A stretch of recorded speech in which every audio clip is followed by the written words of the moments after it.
성례를 맞이하는 성도들에게 이제 어떤 말씀이 필요할까 이제 생각을 좀 했습니다. 보통 이제 성찬 이전에는 이제 예수님의 보혈에 관한 말씀을 많이 이제 전하게 됩니다. 근데 생각을 해보니까 그 많은 사람들이 성찬을 하고 그냥 성찬으로 끝나는 경우가 좀 많이 있더라고요. 저도 이제 중학교 2학년 때 세례를 받고 세례 받은 날 이제 그 성찬에 참여했거든요. 근데 지금까지 기억해 보면 그날이 가장 은혜로웠던 것 같아요. 세례를 받고 바로 이제 성찬할 때 그 목사님 돌아가셨어요. 그분 목사님 아들도 이제 얼마 전에 만났거든요. 목사가 돼가지고 좀 중량 모교에 이제 담임을 하고 계시는데 그 위에 가만히 보니까 그냥 성찬으로 끝나는 경우가 많은 것 같아요. 예수님은 성찬을 하면서 제자들에게 뭐라 말씀하시면 나를 기념하라고 말씀을 하셨습니다. 근데 하지만 사람들은요 진짜 기념만 해. 그리고 아무런 변화 없이 집으로 가는 경우가 많습니다. 그러면서 이번 포도즙은 너무 진했어. 이번에 알코올이 없네. 이번 알코올이 있네. 뭐 떡이 맛이 있나 없나 그 말만 하고 돌아가는 경우가 좀 있는 것 같아요. 그럼 정말 예수님을 기념한다는 것은 이제 무엇을 의미할까? 물론 이제 예수님의 십자가를 다시 생각하는 게 또 맞습니다. 또 예수님께 그 피 흘리심을 이제 감사하는 것도 맞습니다. 하지만 저는 여기서 멈추지 말고 한 발자국 더 나아가야 한다고 생각을 해요. 그래서 생각과 감사만 하지 말고 주님의 피 흘리신 그 구원의 의미가 무엇인지를 생각하자는 거예요. 그래서 삶의 방식이 바뀌어져서 실제 삶이 바뀌어야 한다는 거예요. 그러니까 예수님께서 그냥 내 몸과 피를 기념하라는 거죠. 그냥 그걸 먹고 마시라는 게 아니라 그거 하게 한 이유가 다시 한번 주님을 생각하게 하고 우리의 삶이 바뀌게 사는 거거든요. 사실 그런 거거든요. 근데 우리는 자꾸 이제 성찬을 했다는 것 자체만으로 그냥 진짜 기념만 하고 찌빙길라 기념사였죠. 성찬의 이제 의미는 보통 여러 가지 있거든요. 카톨릭은 이제 화채설, 그 다음에 루터는 공제설, 찌빙길리는 기념설, 그 다음에 칼빈은 영적 임재설 이렇게 나누는데 뒤에 제가 잠깐 설명하지만 근데 진짜 기념만 하고 끝나는 거예요. 기념만 하고. 그래서 이제 제가 이제 어떻게 하면 우리의 삶을 바꿀까 생각해 보니까 오늘 본문이 좀 떠올랐어요. 오늘 본문이요. 오늘 본문이 이제 이거였죠. 그리고 오늘 본문을 가만히 보면요. 저가 예수님이 모든 사람을 대신해 죽으시면 다시 말하면 피 흘리시면요. 그 이유가 뭐냐면 예수님 때 살아난 사람들이 자신을 위해서 살지 않고 다시는 영어로는 no longer 더 이상 아니에요. 더 이상은 다시를 사는 것이 아니라 오직 누구를 위해서 우리를 위해 죽으시 예수를 위해 살게 하기 위해서 예수님이 죽으셨다는 거예요. 그러니까 우리는 자꾸 성찬에서 표현을 나만 생각하잖아요. 나의 주신 구원함, 내가 얻은 그 기쁨. 그러나 실제 궁극적 목적은 뭐냐고요? 나를 위해가 아니라 주를 위해서라는 거예요. 주를 위해서. 그래서 예수님 피 흘리신 목적은요. 이 땅에서 우리가 그냥 아무 생각 없이 뭐 잘 먹고 잘 살고 배투지기만 살다가 그냥 천국 가는 게 아니란 거예요. 우리는 예수 믿으면 행복하고 잘 산다는데 그게 아니라는 거예요. 예수님의 피 흘리신 이유는요.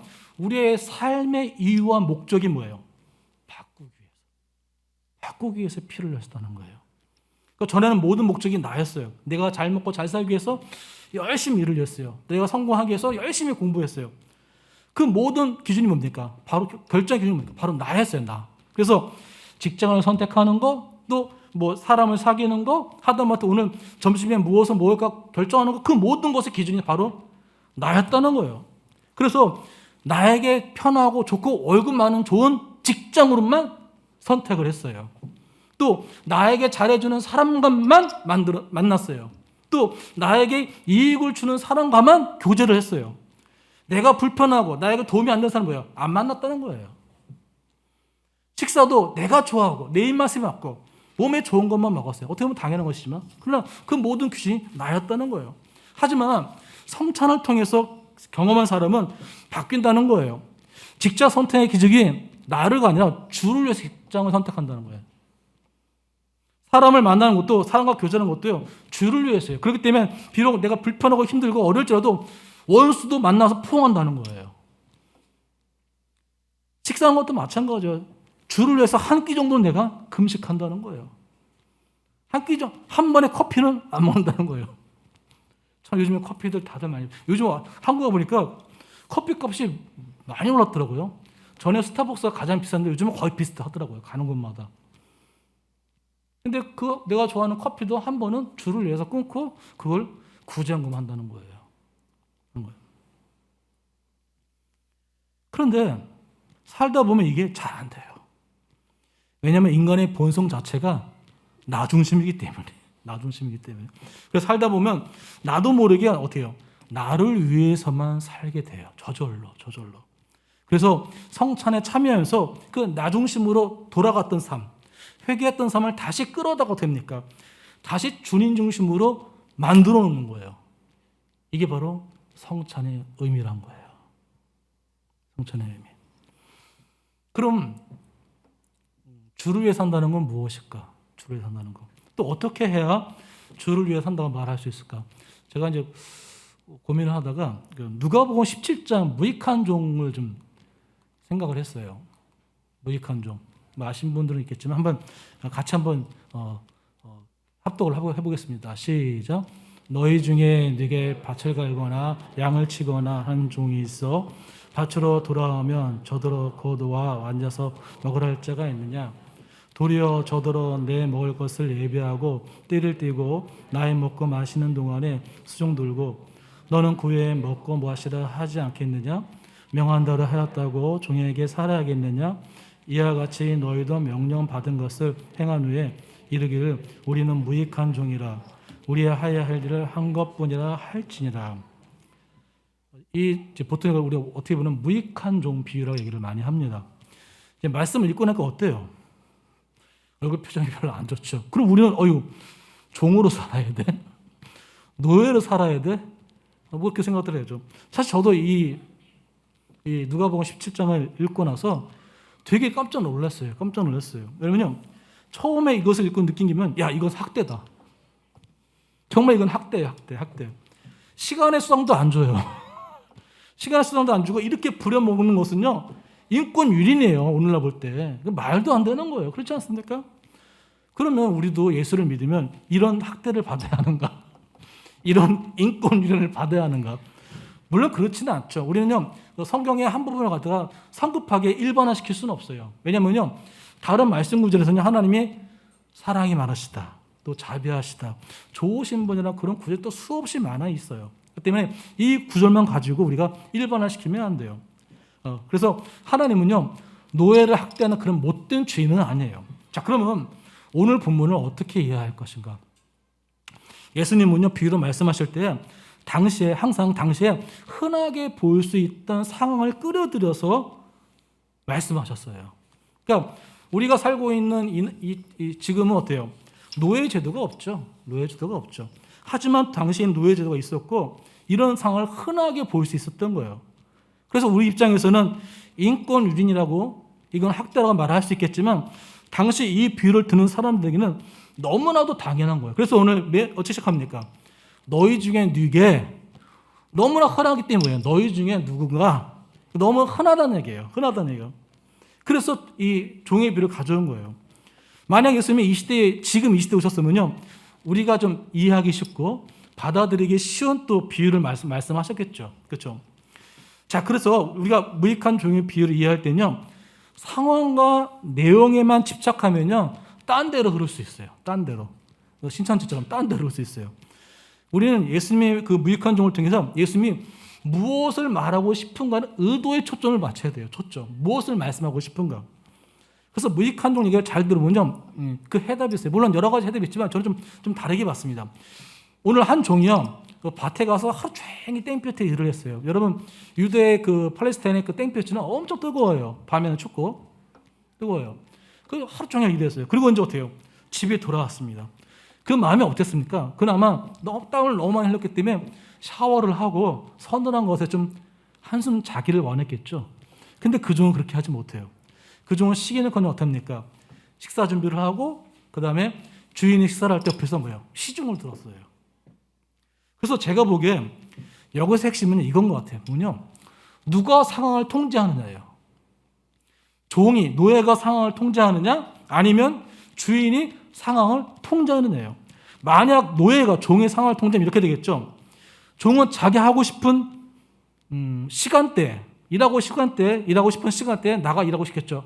아침 일찍 나가는 것보다 어때요? 대충 뭐 해서 뭐 시간을 줄여서 일하고 싶겠죠. 또 하루 해야 할 할당량도 마찬가지로 자기가 하고 싶은 양, 자기가 할 수 있는 목표를 정해서 일을 하겠죠.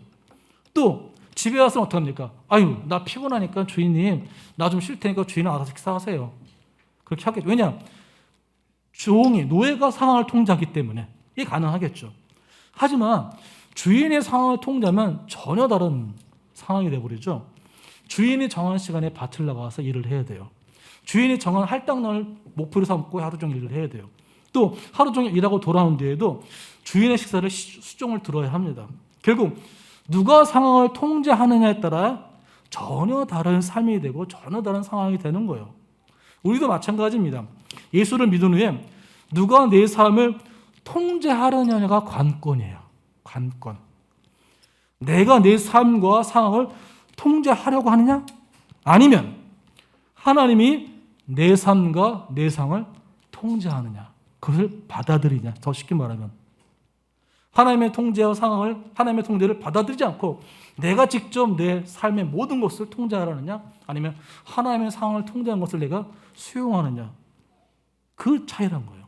그런데 가만히 생각해 보면요, 예수를 믿은 후에도 우리 삶은요 하나님께 잘 맡기지 않아요. 여전히 뭡니까?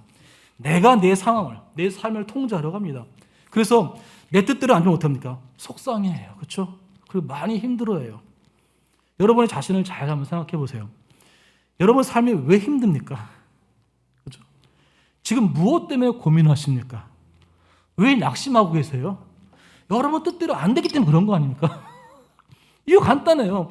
내가 하고 싶은 대로 내 뜻대로 안 되는 거예요. 상의 뜻대로 통되지 않으니까 안 되는 거 같아요. 답답하고 힘들고 우울하고 어렵고 낙심하는 거예요. 화나는 거예요. 직장과 사업도 내 마음대로 되지 않습니다. 물질도 내 마음대로 들어오지 않고 나가지 않아요. 또 남편과 자녀들은 어때요? 더 내 마음대로 안 돼요. 그렇죠? 남편과 자녀들은, 아내는 더 내 마음대로 안 돼요. 건강도 역시 어떡합니까? 내 마음대로 안 돼요. 저도 이제 50이 넘어보니까 이게 바울의 고린도후서의 고백이 너무나 하고 들어요. 우리의 몸은 어때요? 겉사람은 후패하나. 그 말이 무슨 말인지 이해가 가겠더라고요. 요즘에 제가. 그러나 나의 속사람은 날마다 새로워진다. 그래서 제가 약 먹는 게 늘어날 때마다 주여 또 겉사람은 후패합니다. 그러나 속사람은 새롭게 해주옵소서. 그것마저 없으면 내가 어떻게 삽니까? 그런 말을 하는데 그 건강도 내 마음대로 안 되는 거예요. 안 되는 거예요. 그렇기 때문에 우울한 것이고 또 잠도 제대로 못 자고 남을 미워해요. 아내를 미워하거나 교회 다른 성도를 미워하거나 사업 파트너를 미워하거나 다른 사람들을 미워하는 거예요. 왜냐? 항상 우리는요 이유 핑계거리를 찾거든요. 그렇죠? 안 되는 이유를 찾아야 돼요. 근데 나에게 찾고 남 찾는 게 엄청 편하지 않습니까? 그렇죠? 근데 제 자신을 가만히 보면 저도 역시 그랬던 것 같아요. 가만히 보니까 집사 때도 그렇고 지금도 마찬가지예요. 뭐 목사라고 별다를 수 있겠습니까? 마찬가지예요. 내가 원하는 대로 되지 않을 때, 내가 하고 싶은 대로 되지 않을 때 가장 힘들었어요. 때로는 그래서 이런 말 합니다. 아니 도대체 내 뜻대로 되는 게 하나도 없어. 진짜요. 진짜 어떨 때 보면 내 뜻대로 되는 게 하나도 없어요. 그래서 때로 하나님을 원망하기도 합니다. 근데 그렇게 되면 결국 어떻게 돼요? 삶에 대한 환멸을 느낄 수밖에 없어요. 더 나아가 신앙이 필요한가? 그럼 신앙이 왜 필요한 거예요? 신앙에 대한 어떤 환멸감? 신앙에 대한 후회가 생길 수밖에 없다는 거예요. 그러나 예수를 믿는 사람은요, 오늘 말씀한 것처럼 주를 위해 사는 사람이에요. 주를 위한 사람. 그러면 나에 대한 모든 통제권은요, 나에게 있는 것이 아니라 주님에게 있는 거예요. 그걸 인정하는 거예요. 인정하는 거예요. 그 인정하는 게 중요한 거예요. 그리고 인정하고 인정만 하고 나말로 아니라 그 말씀 따라 사는 게 중요한 거예요. 그리고 주님의 상황이 우리의 상황을 통제하고 인도를 받아들이고 그 살아가는 것이 중요한 거예요. 그래서 오늘 무익한 종 비유 어떻게 끝납니까? 이렇게 끝나죠. 너희도 우리가 해야 할 일을 한 것뿐입니다라고 말하라고 예수님이 말씀하시는 거예요. 이게 무슨 말입니까? 상황을 인정하라는 거예요. 내가 이 처해 있는 상황을 인정하라는 거예요. 하나님의 인도를 당연한 것으로 받아들이라는 거예요. 근데 그게요, 말은 쉽지만 정말 어려워요. 저도 이제 보니까 말은 쉽지만 목회하지만 그게 정말 힘들어요. 저도 제 계획이 있지 않습니까? 제가 하고 싶은 거가 있습니까? 그럼 하나님 앞에서 뭡니까? 다 내려놔야 돼요. 진짜 예수님께서 말씀하시고 베드로에게 말한 것처럼 네가 젊었을 때 네가 원하는 데 다 다녔지만 네가 이제는 나중에 원하지 않는 곳에 팔을 벌리고 뛰들 것이다.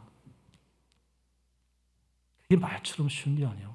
오늘도 우리 전사님이 찬양했지만 오늘 두 번째 찬양, 그 가사가 저는 고백하기 너무 힘든 가사였어요. 쉽게 하겠지만 내가 정말 그렇게 할 수 있을까? 내가 너무 부족한데. 그러면 우리는 정말 무익한 종처럼 인권이 유린되면서 하라 합니까? 그렇지 않아요. 한 가지 물어보겠습니다. 내가 내 자신을 잘할까요? 하나님이 더 내 자신을 잘할까요? 또 내가 필요한 것을 내가 더 잘할까요? 하나님이 나보다 더 잘할까요? 믿음 있는 분은 당연히 하나님이라고 얘기를 하죠. 그렇죠. 그러나 또 그게 또 이해하기 쉽지 않은 거예요. 이렇게 말하면 쉬운 것 같아요. 예를 들어서 어제 제가 금요일인가요? 금요일날 어머니 가서 이제 조카가 아들을 낳아서 만났거든요. 이제 한 70일 된 아이들 봤는데 너무 이쁘더라고요. 저도 이제 제가 7남매 중 막내다 보니까 누님들이 조카들이 애들을 낳아서 할아버지가 되고 있어요, 요즘에. 되게 익숙하잖아요. 야, 할아버지다. 그런데 익숙하잖아요. 막 돌이 지난 아이가 있습니다. 그런데 그 아이가 어느 날 집에 보니까 아주 반짝반짝 빛나는 면도칼이 있는 거예요. 면도칼이. 그럼 신기하잖아요. 그럼 아이들은 어떡합니까? 가서 어떻게 해요? 기어가서 어떻게 해요? 그 빛나는 면도칼을 이제 만지려고 했습니다. 여러분 그 상상이 안 가죠? 실제 제가 경험한 거예요. 제가 고등학교 2학년 때 이 손에 이제 찢어져 가지고 그 한 10시 정도에 응급실에 꼬매러 간 적 있거든요. 근데 그때 가니라 부부가 아이를 안고 막 뛰어오더라고요. 나중에 얘기 들어보니까 아이가 면도칼로 손을 이렇게 한 거예요. 상상만 해보세요. 그냥 끔찍하지 않습니까? 그러니까 엄마는 어때요? 당연히 어떻습니까? 그 면도칼을 추이면서 아이에게 야단을 쳤겠죠, 당연히요. 뗐지? 이러면 안 돼! 혼을 냈겠죠. 그러자 아이는요, 엄마에게 면도칼을 빼앗겨서 밉다고 엄마를 손으로 막 때리는 거예요. 때리는 거예요. 엄마가 잘못한 것입니까? 아니죠. 근데 이것이 우리가 하나님을 원망하는 모습이에요. 우리는 면도칼을 원해요. 그러나 엄마가 보기 아닌 거예요. 하나님 보시기 아닌 거예요. 그러니까 안 준다고 뭐래요? 하나님 원망해요. 하나님 미워해요. 하나님 왜 그러신가요? 그런다는 거예요. 이제 아이가 이제 걸음걸이를 할 시기가 됐습니다. 엄마는 걸음걸이 훈련을 해서 잡았던 손을 가끔씩 놓겠죠, 종종. 왜냐면 훈련시켜야 되니까. 근데 아이 입장 볼까요? 혼자 걷는 것이 무지 힘들어요. 띠띠띠 오르지 무섭지 않습니까? 그러나 엄마는 계속 어때요? 훈련을 시키는 거예요. 그런 엄마가 아이는 좋을까요? 나쁠까요? 야속하겠죠. 야속하겠죠. 그렇다고 엄마가 잘못했나요? 아니요, 그렇지는 않아요. 그렇지 않아요. 왜냐? 적정한 때에 아이가 발달을 하기 때문에, 신체적 발달을 하기 때문에. 그래서 제가 이제 저번에 한번 그 베트남 가기 전 한번 새벽 예배 때 말씀드린 것 같은데, 제가 직장 생활할 때 한 3개월 정도 그 연세대학교 대학원에 위탁 교육을 받은 적이 있었거든요. 근데 그때 교육학과 모 교수님이 그런 말 하더라고요. 아이를 정말로 잘 키우려면 적절한 고통을 주라는 거예요. 적절한 고통을. 그러니까 요즘 부모들은 아이들 걸 모든 걸 다 해준다는 거예요. 어릴 때부터 뭐 스케줄도 다 짜고 하여튼 모든 걸 다 짜줘. 뭐만 하라? 공부만 하라. 근데 그것만큼 나쁜 게 없다는 거예요. 아이에겐 때로는 애들이 해결할 문제를 제시하고 그런 문제를 해결하고 만들어야 그 아이가 잘하는 것이, 대학 들어갈 때까지 아무것도 없이 부모가 다 해줘버리면 몸만 컸지 지시만 들었지 그 아이는 문제 해결력이 아무것도 없다는 거예요. 그럴 때 때문에 아이들을 키울 땐 적절한, 학대하라는 게 아니에요. 적절한 고통, 때로는 어때요? 뭐 은행 가서 일본 것도 시켜보기도 하고, 그렇죠? 때로는 학교도 혼자 가기도 해보고, 또 그런 적절한 문제 해결을 주라는 거예요. 마찬가지예요. 하나님 우리를 양육하실 마찬가지예요. 적절한 고통과 상황에 맞는 거 준다는 거예요. 그렇습니다. 어린아이가 자신의 환경과 상황을 통제하면요, 위험해요. 엄마가 아이의 상황을 통제해야 됩니다. 또 그래야만 또 적절한 발달을 할 수 있는 거예요. 그 이유는 두 가지야. 하나는 보면요, 엄마가 아이보다 필요한 것이 무엇인지 정확히 알고 있기 때문에. 두 번째, 엄마는 아이를 사랑하기 때문에. 그렇죠? 절대 나쁜 걸 주지 않겠죠. 마찬가지입니다.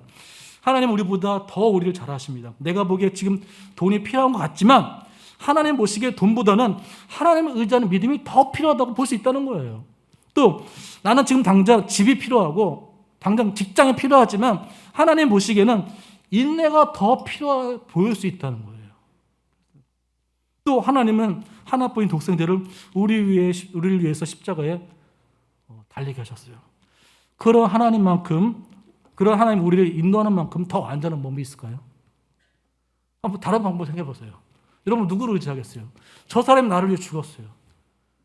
그 사람 모든 말을 믿지 않겠습니까? 잠언 이런 말씀이십니다. 다 하는 말씀이 좀 같이 읽겠습니다.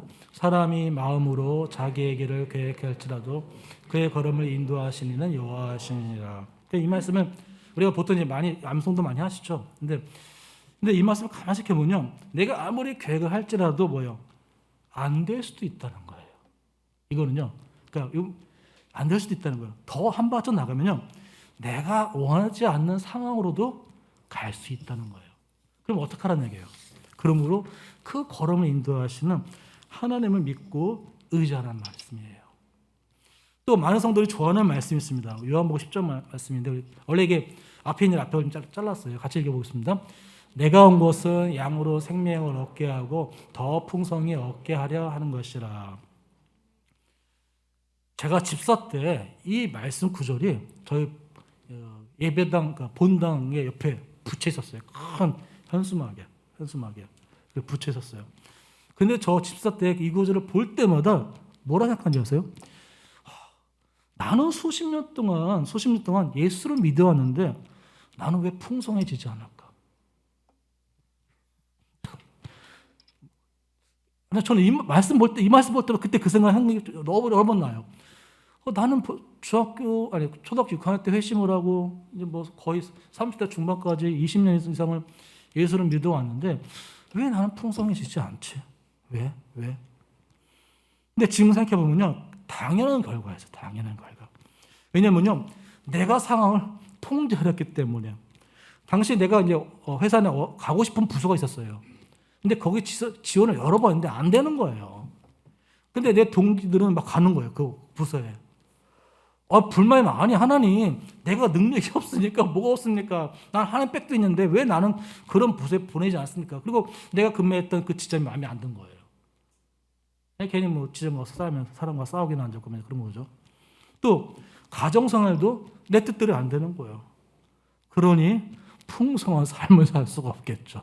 그러니까 지금에 생각해 보면요, 이 구절은요, 자신이 자신의 상황을 통제하는 사람에게는 절대 적용할 수 없어요. 잘 생각해 보세요. 이건 풍성해질 수 없다니까요. 내 뜻대로 안 돼도 어떻게 풍성해져요? 그래서 이 구절을 적용할 수 있는 건요, 하나님의 인도하심을 인정하는 사람에게만 적용할 수 있어요. 그런 사람에게만 오직 풍성함을 느낄 수 있는 거예요. 혹시 여러분도 똑같이 생각하고 있지 않습니까? 사람들은 예수를 믿으면 행복하고 기쁘고 평안한 삶을 산다고 막 이렇게 말을 해요. 또 전다 그렇게 얘기하지 않습니까? 근데 정작 여러분은 어떠세요? 여러분 예수를 안 믿는 사람보다 더 지옥과 같은 삶을 살고 있지 않습니까?